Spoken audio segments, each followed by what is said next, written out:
Deux nations perdent mutuellement leur calme et des diplomates sont expulsés.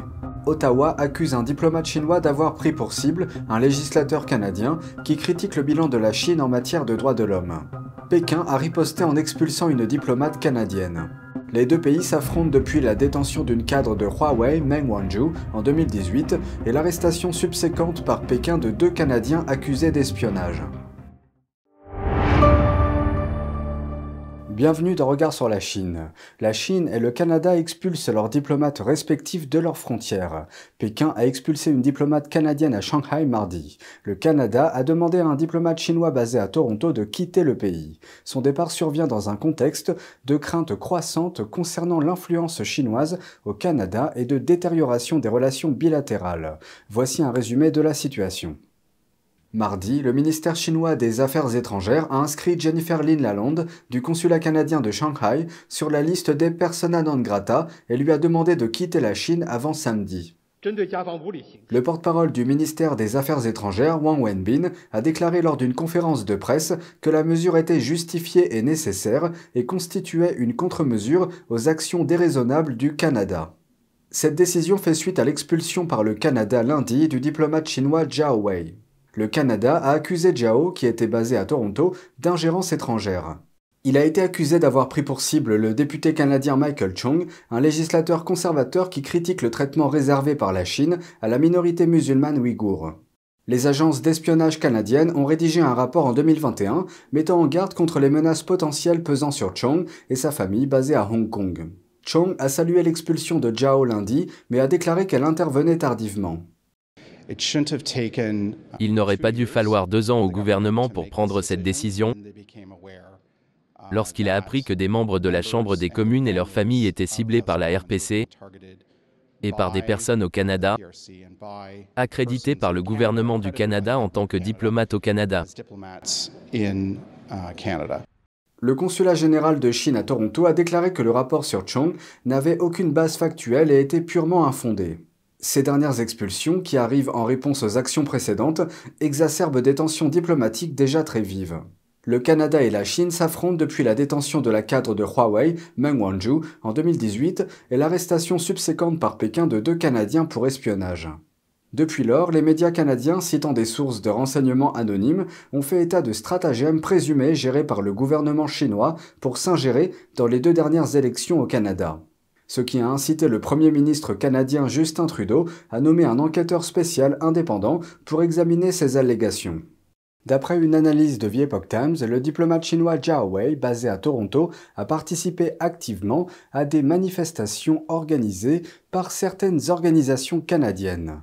Ces groupes expriment une position favorable au Parti communiste chinois. Dans un reportage du Globe and Mail, une source de la sécurité nationale a décrit Zhao comme un acteur présumé du renseignement.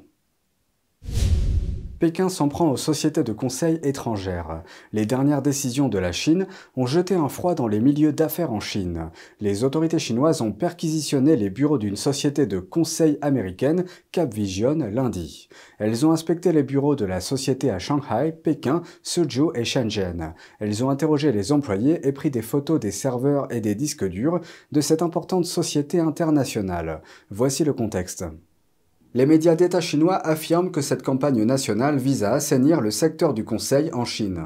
Les médias chinois accusent Capvision d'exploiter des fonctionnaires pour obtenir des informations sensibles afin d'aider ses clients. Ce raid intervient après que la Chine a révisé sa loi anti-espionnage. Cette révision a élargi le champ de ce que le régime chinois considère comme de l'espionnage. Mais elle n'a pas défini la frontière entre l'espionnage et la collecte normale d'informations dans le cadre d'une activité commerciale. Il y a 2 semaines, le géant américain du conseil Bain & Company a déclaré que la police chinoise avait interrogé le personnel de son bureau de Shanghai.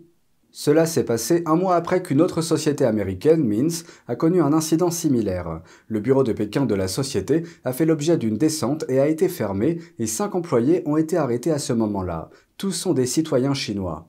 Les autorités chinoises ont accusé la société d'audit de collecte illégale d'informations. Le mois dernier, la Chambre de commerce des États-Unis a mis en garde contre les risques croissants liés aux activités commerciales en Chine en raison de la surveillance de plus en plus stricte exercée par Pékin sur les entreprises américaines. Capvision a ses sièges à New York et à Shanghai. La société est spécialisée dans la mise en relation d'experts et de clients. Plus de 70% de ses employés sont basés en Chine. La nouvelle loi anti-espionnage de Pékin devrait entrer en vigueur en juillet. Elle couvre un large éventail de méthodes de transfert d'informations que Pékin juge désormais pertinentes pour sa sécurité nationale. Nous nous sommes entretenus avec quelques experts chinois pour connaître leur point de vue sur la question. Commentant les amendements, l'avocat Wu Xiaoping a mis en garde contre ce qu'il a appelé une ère de terreur rouge dans la Chine communiste. Après des années de répression à l'intérieur du pays, Pékin étend progressivement sa répression au monde extérieur, avec un corpus juridique sur la soi-disant sécurité nationale. Les modifications ont été apportées dans le cadre d'une série d'affaires très médiatisées impliquant des cadres étrangers et des entreprises internationales. Le mois dernier, les autorités de Pékin ont perquisitionné un bureau local appartenant à la société américaine Mintz Group. 5 membres du personnel ont été arrêtés. À Shanghai, la police a interrogé des employés de la société de conseil américaine Bain & Company. Une arrestation antérieure concernait un cadre du fabricant japonais de médicaments Astellas Pharma. S'adressant à un think tank du district de Columbia, l'ambassadeur des États-Unis en Chine, Nicholas Burns, a qualifié la loi d'intimidation. Il a déclaré qu'elle pourrait rendre illégales des affaires courantes telles que l'audit. Mais pourquoi la Chine agit-elle de manière aussi agressive alors qu'elle continue d'essayer de séduire les investisseurs étrangers de l'autre côté ? L'aspect le plus marquant du règne de Xi est qu'il fait passer la sécurité avant le soi-disant développement. Le Parti communiste chinois n'a pas peur. Il estime que les entreprises occidentales doivent encore s'appuyer sur le grand marché chinois si elles veulent gagner de l'argent. Outre l'effet dissuasif qu'elle pourrait avoir sur les investissements étrangers, la nouvelle loi pourrait conduire à de nouvelles mesures de répression à l'encontre des dissidents. Selon Wu, Pékin peut désormais qualifier d'espion tout groupe ou individu étranger et interpréter les actes à sa guise. C'est très effrayant. Pour les habitants de la Chine, une simple tasse de thé ou une conversation avec un membre d'une organisation étrangère ou un envoyé diplomatique, voire une personne de nationalité étrangère, peut être considérée comme un acte d'espionnage. En application de la nouvelle loi, tous les documents, données, dossiers et directives pourraient être liés à des activités d'espionnage. Cela pourrait représenter un risque pour les médias, les avocats et d'autres personnes, comme les groupes internationaux qui s'intéressent à la situation des droits de l'homme en Chine. Par exemple, si des militants des droits de l'homme recueillent des preuves de corruption ou de non-droit, ils peuvent être détenus pour possession ou utilisation de matériel d'espionnage. En Chine, les affaires d'espionnage sont généralement jugées à huis clos. Certains avancent que la loi constitue une arme pratique permettant à Pékin de se débarrasser de ses ennemis. Lorsque le soi-disant espionnage est invoqué, il n'y a pas de procédure légale, pas d'audience publique en Chine, et le monde extérieur n'a aucun moyen d'être informé de la situation. Par exemple, Pékin a détenu 2 Canadiens pendant près de 3 ans sur la base d'accusations d'espionnage. L'arrestation a eu lieu en 2018 après qu'Ottawa a arrêté Meng Wanzhou, une dirigeante de Huawei. Cette arrestation faisait suite à un mandat d'arrêt américain concernant les relations de l'entreprise avec l'Iran. Certains pays occidentaux rompent leur jumelage avec la Chine. Au cours des 2 dernières années, au moins 8 villes néerlandaises et 2 provinces se sont séparées de leurs villes jumelles chinoises. Le terme ville jumelle définit un partenariat à long terme entre 2 villes de 2 pays différents, principalement axés sur le commerce et l'échange culturel. Les Pays-Bas ne sont pas la seule nation sceptique vis-à-vis de ces partenariats stratégiques avec la Chine. Certains législateurs craignent que les villes jumelées ne permettent à Pékin d'infiltrer les États-Unis et de poursuivre ses objectifs économiques. En avril, le sénateur américain Thom Tillis a introduit un projet de loi qui prévoit la création d'un bureau gouvernemental. Ce bureau serait chargé d'examiner les partenariats entre villes jumelles aux États-Unis, en particulier avec la Chine. Tillis a déclaré que le projet de loi visait à, je cite, « protéger nos villes de toute menace potentielle d'espionnage que le Parti communiste chinois pourrait imposer ».